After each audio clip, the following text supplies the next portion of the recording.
सुनेत्रा अजित पवार यांची उपमुख्यमंत्री पदाची शपथ पार पडल्यानंतर आता मंत्रालयातलं 6व्या मजल्यावरचं दालन जे आहे त्याची नेमप्लेट आहे किंवा नावाची पाटी जी आहे ती सुद्धा आता नव्यानं लावण्यात आलेली आपल्याला पाहायला मिळते। सुनेत्रा अजित पवार उपमुख्यमंत्री महाराष्ट्र राज्याची ही पाटी जी आहे दालनाची या ठिकाणी लावण्यात आलेली आपल्याला पाहायला मिळते। याआधी अजित पवार यांचं हेच दालन होतं। याच दालनामध्ये अजितदादा सकाळपासूनच संपूर्ण कारभार जे आहे ते राज्याचं हाकत होते, अर्थ खातं जे आहे ते हाकत होते आणि आता त्यांच्या निधनानंतर सुनेत्रा पवार यांनी उपमुख्यमंत्री पदाची धुरा जी आहे ती सांभाळलेली आहे आणि त्यांचं दालन जे आहे ते आता सज्ज करण्यात आलेलं आपल्याला पाहायला मिळते। त्यांच्या नावाची पाटी जी आहे ती आता नव्यानं या ठिकाणी लावण्यात आलेली आहे।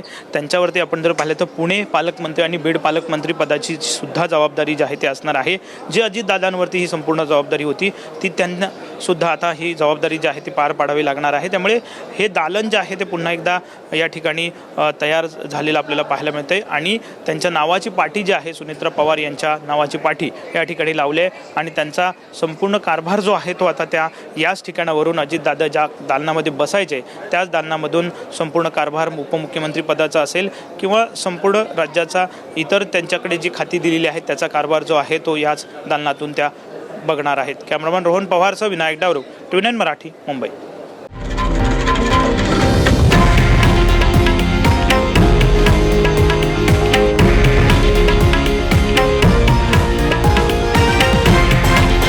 हे आहे देशातील नंबर 1 न्यूज नेटवर्क आणि आपण पाहत आहात TV9 मराठी, एकमेव।